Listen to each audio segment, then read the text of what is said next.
They don't even really shield what they're doing. Now, the good thing about the power-drunk people who control nations is that they tend to admit their plans openly. One, because they think we're all too dumb and compromised to figure it out. And two, I think because this is actually a spiritual war, ultimately, and they're required to tell us.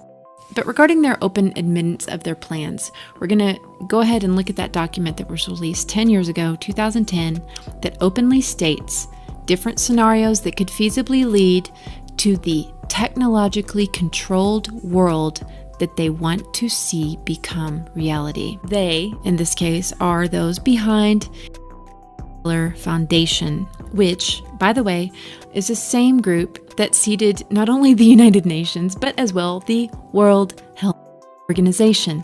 That name sound familiar? This document is called The Scenarios for the Future of Technology and International Development. At the moment, it is available online. If you just put that phrase in along with PDF, you can download it. The stated purpose of the document was to explore the many ways in which technology and development could co-evolve. They claim in order to, quote, address a wide range of developmental challenges from climate change, healthcare, agriculture to housing, transportation, and education. The first scenario they explore is called lockstep. You will find this on page 18 of this document. It elaborates much further on the scenario that they explore in order to know what the future might look and feel like, as they say. Now, they describe this scenario in past tense, but do not be deceived. Remember, this was released in 2010. Here are some excerpts. Now, the subtitle to the whole lockstep scenario that they describe says, a world of tighter, top-down government control and more authoritarian leadership. With limited innovation and growing citizen pushback. So understand that they know that the citizen pushback is what they will be instigating. They're very well aware of that. Remember, this was written in 2010. It says, the pandemic that the world had been anticipating for years finally hit. Unlike 2009's H1N1, it was extremely virulent and deadly. Even the most pandemic-prepared nations were quickly overwhelmed.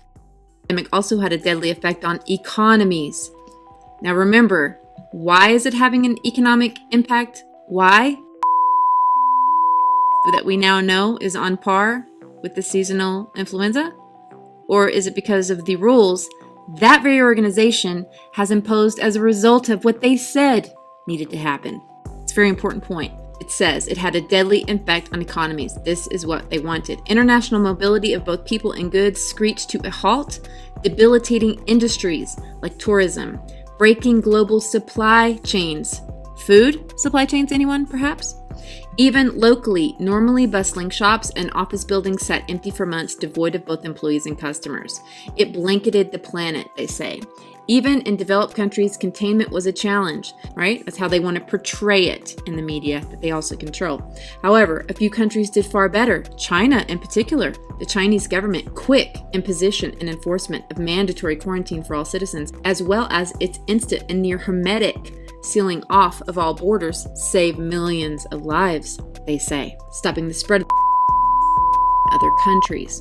Says China's government was not the only one that took extreme measures to protect its citizens from risk and exposure.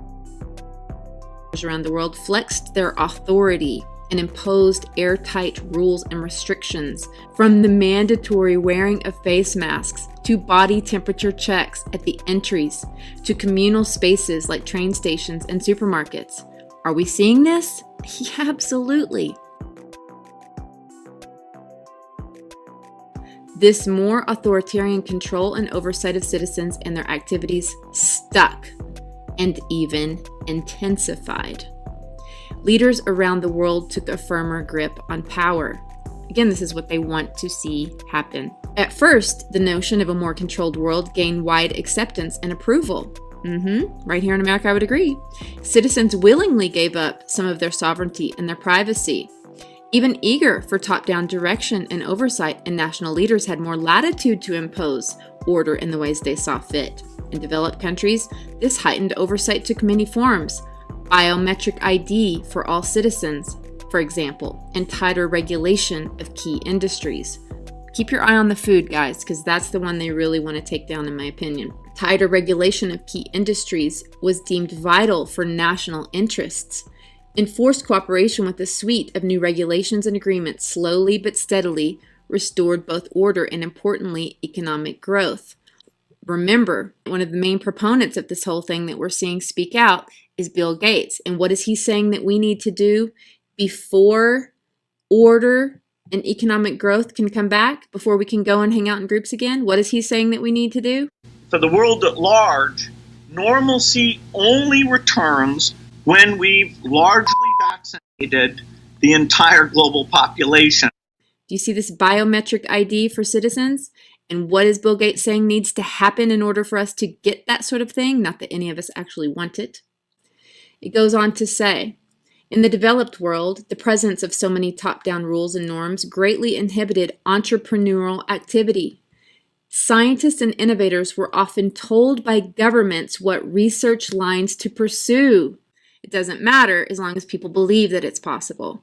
In the bottom, it talks about the technology in lockstep, and this is what they really want to bring in as a result of this disorder that they are causing by destroying our very ability to take care of ourselves through our small business. Technology in lockstep says, the scenarios point to the development of certain kinds of technologies. Technological innovation in lockstep is largely driven by government issues of national security of health and safety. So you can be sure that when they ask you, it will be absolutely your duty as a matter of national security and health and safety of everyone around you. Otherwise, you're being a bad person and you need to be turned in by your neighbor, which is also what they are encouraging.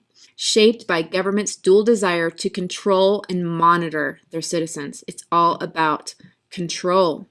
Technology, we might see scanners using advanced functional magnetic resonance imaging become the norm at airports and other public interests to, get this guys, detect abnormal behavior that might indicate antisocial intent. They make no bones about telling you exactly what they intend.